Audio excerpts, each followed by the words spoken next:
Hi. It's so great to be with you again. Well, thank you. That's a nice thing to say. So, how have you been? Let's see. Pulse is okay. Temperature's okay. Teeth are not falling out. I guess I've been okay. Well, I'm excited. So, you were just releasing your 40th book? Yes, I know. It's ridiculous. I just can't shut up. I'm having a hard time just getting out my first. But you know what? It's kind of like lovers. After the first one, it becomes easy. I was thrilled to see that this book was coming out because I feel like right now more than ever do we need for God to speak to us, and more importantly, do we need to listen? I think that's true for sure. There's been a lot of fear in the world. There's been a lot of things going on. In some sense, as much as I feel like there is this great awakening, but I also feel like we're going backwards too. Well, I agree with you in some ways for sure. What I notice is that sometimes evolution works in that kind of a spiral situation where we take, one step forward, two steps back, and one step forward and two steps back. And then sometimes it reverses order and we take two steps forward and one step back. But I do think that it's part of a process where we sometimes step, in a sense, backward in order to make certain, to make sure, to be positive that what we imagine ourselves to have come to understand is true. And I Mm. think that's what's going on right now, that we are revisiting so much of what we've come to understand to see if it's true and if it works. And I think that's an important question that human beings are invited to ask themselves as well, which is it possible, just possible, that there's something we don't fully understand here about life, about who we are, and about God for that matter, the understanding of which would change everything. And I think that that's what's true, that there's something we're just not understanding, the understanding of which would change the entire way we experience life on our planet.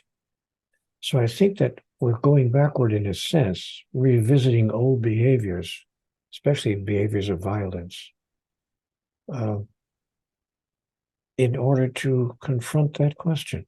What is it we don't understand about who we are, about why we're here on the earth, about the portion of our life experience that some people call God? Obviously, there's some missing element, something we don't understand,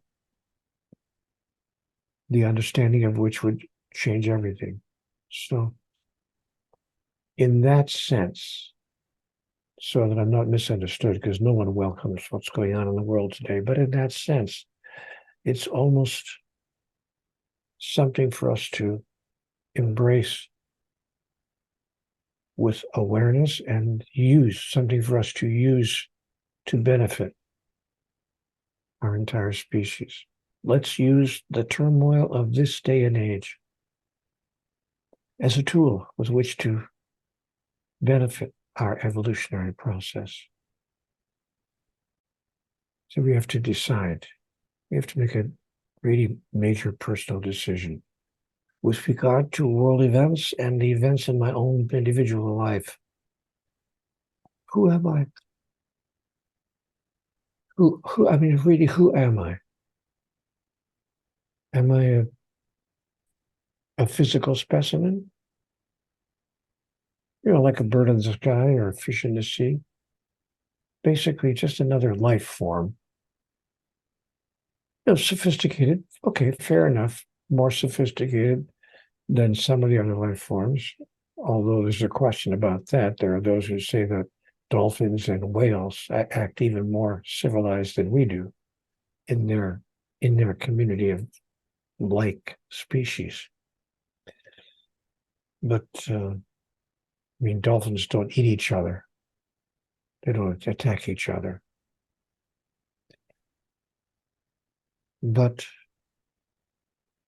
people have not asked themselves that central question. Who am I? I think if we confronted that question in a serious way and answered it in a way that approaches the truth of our being, we could reach critical mass with regard to the number of people who've done so. And then the first domino would fall.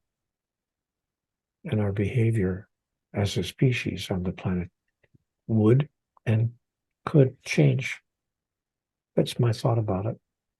I could, of course, be wrong about all of that,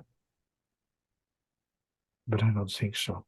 You know, recently I was looking at the first story in the Bible, right? Garden of Eden, and the story of the forbidden fruit and the tree of knowledge and that discernment of what is good and bad.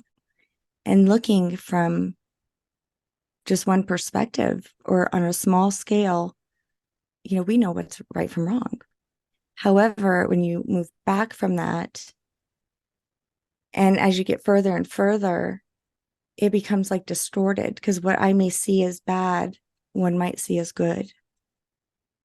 Well, conversations with God told me something interesting along the lines of what you're just saying. I was told in my dialogue, Neale, no one does anything inappropriate given their model of the world, which is just really what you're saying. What works for one person does not work for the next. What feels right to one person feels decidedly wrong to the next person. So, you know, how do we reconcile those individual differences between people? How can one world leader be doing things that another world leader thinks are completely against the natural order of things? And the same would be true for spiritual leaders and political leaders. Titans at the head of the world's biggest businesses and industries, authors, writers. I mean, yeah. So what we are being invited to do by life, I think, is to change our model of the world. Is it possible for all or most of us to agree, at least on some fundamental principles of the world, of our model of the world? That's why I wrote a book called The God Solution, which came out just a couple of years ago, which talks about what we could do as a civilization, talks about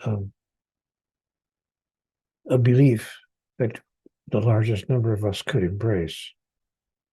And that if we did embrace that particular single belief, we could change the world overnight. Oh. You know, I was in a circle not too long ago. I was invited at the end to really pray and just reflect. And instead of praying, I kind of was asking for wisdom. And I received it. And I was very surprised because it was very quickly, and in looking at it, like, there's no way I could have came up with something so quickly. You know, it was really true, like, wisdom. It was very simple too. It was 2 and 2 equals 4. You finally got it. pretty much. But really, you know what it said? This is what came to me. And I felt like it was a feminine energy telling me this, because it was like she spoke to me and said, I belong to no one, not no one, but no one, no one.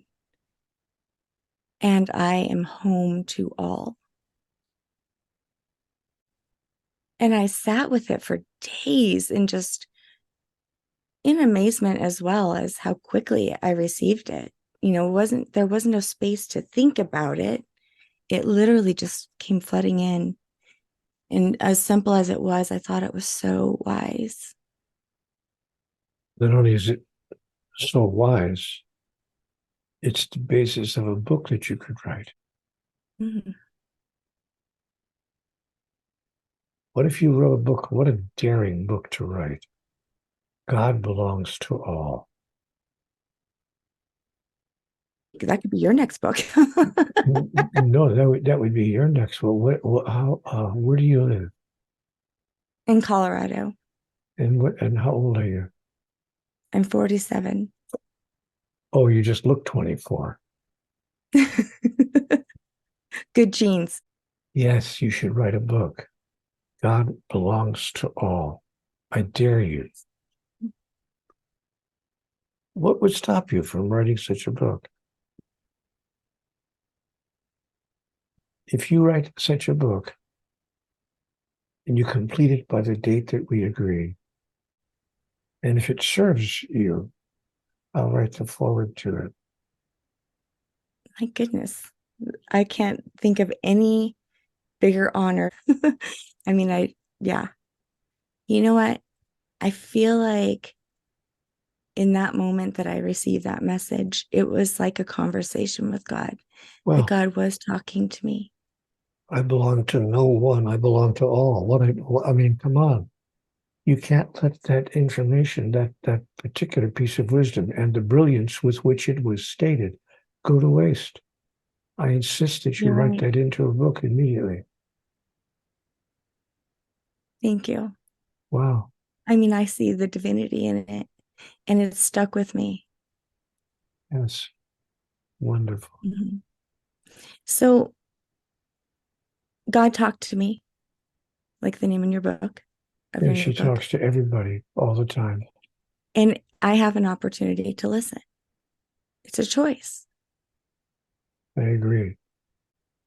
And some people do listen, but they call it something else because they're afraid of being ridiculed or maybe marginalized. So they call it, an epiphany or a sudden inspiration or a brilliant idea or, women's intuition, whatever we can get away with calling it. So, because if we said, well, God said this to me, people would look at us askance, or they might even accuse us of blasphemy. Some Mhm. religions even say you can pray to God, but if you say that God talks directly to you, you're committing blasphemy, heresy. That's said to be an ecclesiastical sin in many religions. So, but the fact is that God is talking to all of us all the time How does he talk to us? in a million different ways across 1,000 moments. A certain feeling that hit us, an idea that drops into our mind out of thin air, the words on the billboard as we're driving around the Mhm. highway and turn a corner. And there are the 8 words on a billboard that just happen to answer a question we've had in our mind. Or the article on the front page of a magazine that's been sitting at the hairdresser for 3 months. It's an old magazine, just left there for customers to pick up and read while they're waiting.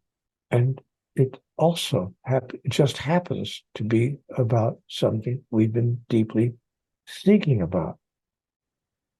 The chance utterance of a friend on the street, the lyrics of the next song you hear on the Mhm. radio. Yeah. So God talks to us in 100 different ways across 1,000 moments in our lives. There's no one way. I remember there was a time, I don't know if you've ever experienced this. I was very stressed out. I just got divorced and I had 3 kids and I was a single mom for the first time. I had spent all of my life raising kids that I didn't ever do anything for myself. So I didn't know what to do. It was very scary. What was odd is that I felt like I couldn't pray. But hearing you speak just now about that, this came up for me that maybe I wasn't present, I just wasn't listening.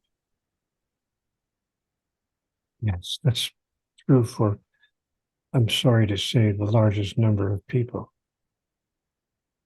Or maybe they are listening occasionally, but they dismiss it. They dismiss what they're hearing. They say, "What's a figment of my imagination?" Or "I just made that all up," or they dismiss it rather than pay attention to the information that they're receiving. So yes, that's been my observation, not only of most people that I've seen, but of my own life. I mean, I wasn't paying attention to my so-called conversations with God until I was 53 years old. What was going on with me when I was in my 20s or my 30s or my 40s or even the first years of my 50s? What was happening? Why did it take me so long to not only listen, but to pay attention? Mm-hmm. So, and then to accept what I was hearing, what I was receiving in all those different ways, and to accept it for what it was, insights from the divine. I'm going to have to write an article one day called Insights from the Divine. I'm taking that. That's a good title. Yeah, it's been my observation for sure. It took me a long time to take God seriously. I was driving home from a party when I was around, I don't know, 47 years old or somewhere like that. My late 40s. It was 2:30 in the morning. I was coming home from a cast party. I found myself involved in a local theatrical production, and I was coming home from the cast party. And, it's 2:30 in the morning, so nobody's on the road. The roads are totally empty. I come to a stop sign. I stopped, of course, but then I hit the accelerator to move through the intersection. And I heard or felt, I can't even describe it, just the message just came to me as if someone was screaming in my ear, "Stop." I don't know where it came from or why, but for no apparent reason, I followed the impulse because, I just felt like I was given an order, "Stop." So I slammed on the brakes, and just as I did, another car came across the intersection from left to right in front of me. He was a young kid. I could see as he whizzed by. He must have been 19 years old, 18 years old, some young guy going, who knows, 65 miles an hour in a 25-mile-an-hour zone, zipping through the intersection. I'm sure he thought, nobody's there. And he was going so fast that when I first got to the intersection and looked left and right, there was nobody there. Just that fast. He must have come around the corner and zipping through that intersection. But the point being, if I hadn't slammed on the brakes for no visual reason, I just did it because I was, in a sense, told to do it. If I hadn't slammed on the brakes, I wouldn't be here to talk about it. Mm-hmm. Nor would that young man. We would have both left the planet in the same moment, I'm sure. Would have been a horrible, horrible accident.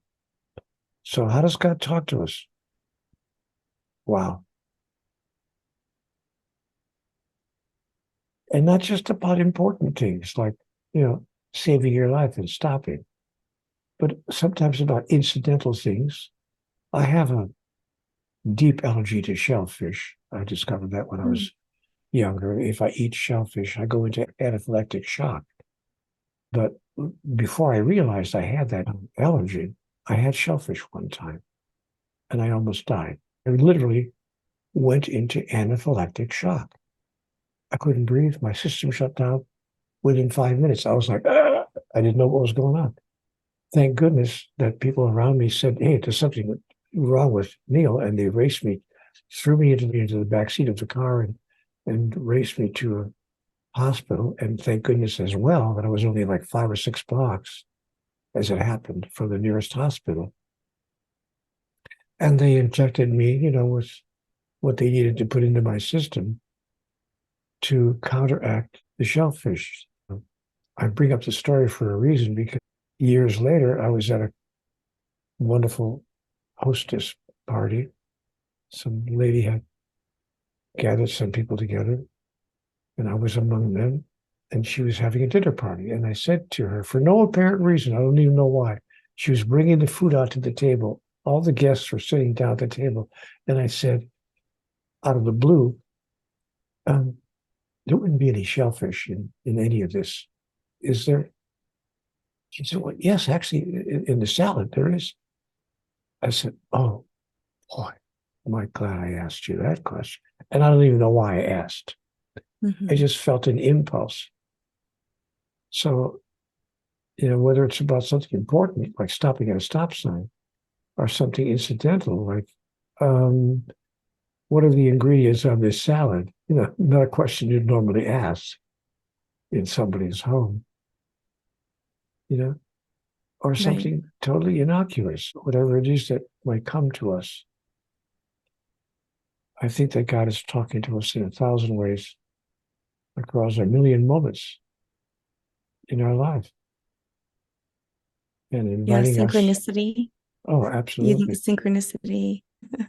And CWG told me there's no such thing as a coincidence. Nothing happens by chance. It's almost magical. Yeah. But as we open up to the larger realities of life, we start to see the truth. Oh, I see. No such thing as a coincidence. Yeah. And the synchronicities of life. There was a book about that. James, somebody or another, wrote a book about that. Redfield? Yes, exactly. That's exactly right. James Redfield. So in your book, GodTalk, in your new book, you tell a lot of stories in the different ways that God, has spoken to people. And I love that you use stories, because I feel like that stories are what humanize us almost. It's like, oh, you too. Like, we can find, a piece of us in everyone in that way. Yes, I have to say, I can't take credit for that. The publisher actually did that. They called me and said, would you write a little book about how people might be able to have their own interaction with the divine? I said, I'd love to write such a book, so I did. But then the publisher, put a call out on the internet to people, saying to the public, if you've ever felt that you've had an interaction with the divine, some kind of divine intervention, send us your story. And many, many people, I mean, dozens and dozens and dozens of people sent their stories in to the publisher. And then they picked out 6 or 7 of the best stories and put them in my book and said, can we add these to your book to show people that you're not the only one who has received divine intervention? I said, absolutely. So I can't take credit for it. It was their idea and all of their doing. But I was happy to have those stories included in the book, for sure. Yeah. I love that. Because I love, it's one of the best things that I get to do as a podcaster, and talk to people like you and hear, these stories. And, yes. I would be dead if I didn't gain so much wisdom from all of these conversations. I'm not sure that's true, but I'm glad you feel that you're benefiting. I feel blessed. That's for sure. Nice. You are such an amazing human. And I just wish that everyone who's listening will really just soak in every word. You give hope to the world, and you just are so wise. I'm so glad that you listen to God.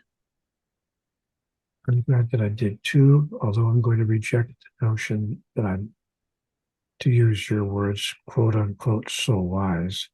No one who knows me personally would say that about me.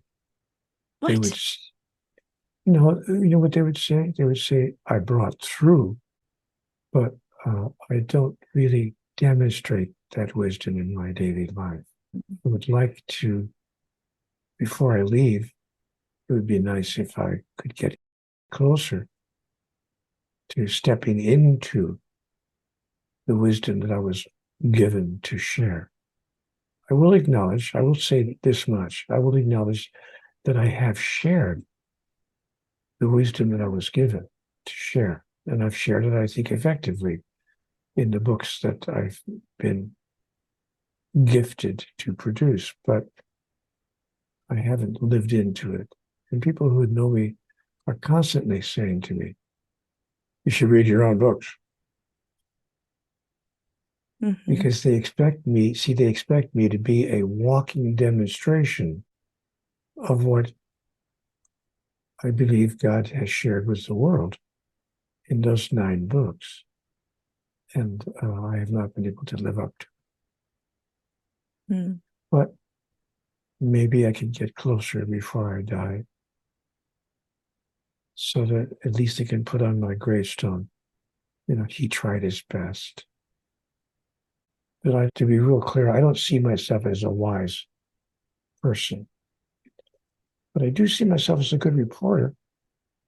You know, I'm not making a joke. I actually was a reporter for a newspaper. I was a journalist, and I learned how to listen to people in important places and take good notes and come back and write a story about what they had to say. I learned that skill to the point where I became really quite good as a journalist and wound up being the managing editor of a newspaper. So I'm not surprised that I had the skill to take good notes and pass them on. Now all I have to do is find the skill to live them. Mm. But I don't feel too bad about that. Most college professors would say, we teach what we have to learn. Well, Neale, thank you so much. Do you have any important messages that you've received from your conversations with God lately? I've been asked more than once, what do you think is the most important single message that you received in your conversations? So I guess I would share that with you, Neale, sweetheart. Your life is not about you. Your life is about everyone whose life you touch and the way in which you touch it.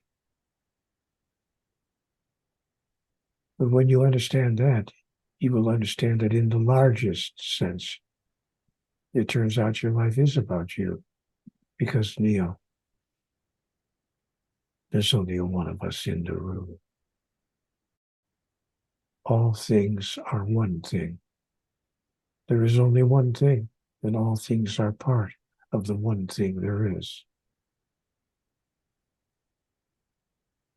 Some people call that one thing God or the higher power. So, Neale, you are an individuation of the divine. And that doesn't mean that you are God any more than a wave is the ocean. But a wave is not something other than the ocean. It's simply an individual arising of the ocean in spectacular, powerful, beautiful form.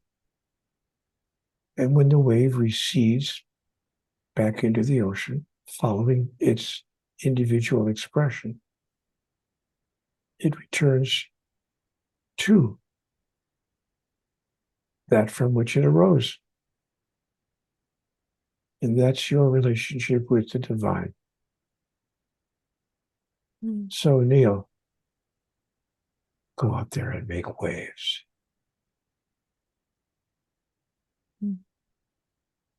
Were you And ever a that's surfer? no, no, I never even go near the water because, I never did well in the water. Never a good swimmer. As a child, I wasn't allowed to get into swimming because I had a heart condition. So I couldn't do any activity of any rigorous activity. So swimming was out for me. And so therefore I couldn't even get into the deep end of the pool. I had to always stay in the children's end of the pool because Hmm. I couldn't swim. Hmm. No shellfish and no water. Hmm. That's right. But that would be the most important message I would offer to people. Your life is not about Mhm. you. It's about everyone whose life you touch and the way in which you touch it. Yeah. Hmm. Like sometimes I forget that like conversations with you right now are actually going to reach, thousands of people. Sometimes I think of one or two people, come through my head that may hear it or that may need to hear the message. But I always forget how much that expands. I think that when we realize how many people are touched Hmm. by our movement through the world, we suddenly start paying more attention to that. Yes, it's important. True. It is a great responsibility in some way. A joyful responsibility, as Mhm. God would say, the ability to respond, responsibility. Yeah. You know how many people I've had on who, since I've had you on before, who have said, "Oh, you're so lucky you had Neale Donald Walsch on, and he broke me open. When I was in my lowest time, I read his book, and he was the catalyst to my journey." I'm happy if some people have felt that way. It makes me very humbly happy. And thank you for Mm. telling me that. It's a Yeah. nice thing to think. All of us want to feel that something we've done in our life has served another. So thank you Mm. for those kind words. Have you ever met somebody who they didn't know it was you? Oh, And sure. they're Most like, people, "You need to read this book." sure. Yeah, I actually had that happen to me on an airplane. I was sitting on an airplane as it happened, and the person next to me Hmm. was reading my book. Talk about synchronicity, incredible coincidence. But I didn't want to say to that person who I was. I didn't want, so I kind of like let it slide. But after Hmm. being on the plane together with her for about 45 minutes, I finally couldn't resist. I didn't want to tell her who I was, but I did want to find out what she felt about the book. I wonder what she would say to a total stranger on the airplane that she didn't know who I was. The publishers all wanted to put my picture on the cover of the book. I said, no, we're not doing that. So she had no way of knowing who I was. So I said to her, I'm curious to know, excuse me for interrupting, but I noticed that you're reading a book. I saw the cover, Conversations with God. I said, is it a good book? What's your experience of it? And she said, yes, this book is really changing my entire understanding of a very deep injury that I received in my life. So she gave me all the reasons why she thought it was a book that really impacted her in a powerful and positive way. So she said, yeah, you should get a copy and read it. And so I said, thank you. And I got up and I went to the little washroom on the airplane. And I stood in that washroom and kind of cried for about 2 minutes because I didn't want to react to her right in front of me. But I was like, oh, thank you, God. Thank you, God, for helping me to put something into the world that another person felt benefited from. It was a wonderful feeling. This interesting moment in my life. Total stranger telling me I should read this book. Oh, I love that. Thank you for sharing that. Yeah, And of it was course, I knew I should have brought tissue to this interview. I don't know what I was thinking. Well, most people are crying because they have to have me on. Oh, I doubt that. Yeah, crying because they're so happy to have you on. Oh, I thought they were crying because they had no choice but to have me on. They've No, already made the commitment. Well, it's been wonderful to spend this time with you. Thank you for the opportunity to share these moments with you. yes. Certainly have the hope that Mhm. some small thing we may have done would bring benefit to another. So, in It's most addition to important giving message. life to 4 individuals and bringing them through their developing years to bring them to their adulthood, in addition to that, which is an unspeakably beautiful gift. Mm. But in addition to that, other gifts that you've given as well. So nice going. Blessings to you. Yeah. Thank you, Neale. Thank you so much. I hope you have a wonderful Thanksgiving. Eat lots of turkey. Take a big nap. Thank you, my friend. Take care. Until next time. All right. Bye for Bye. now.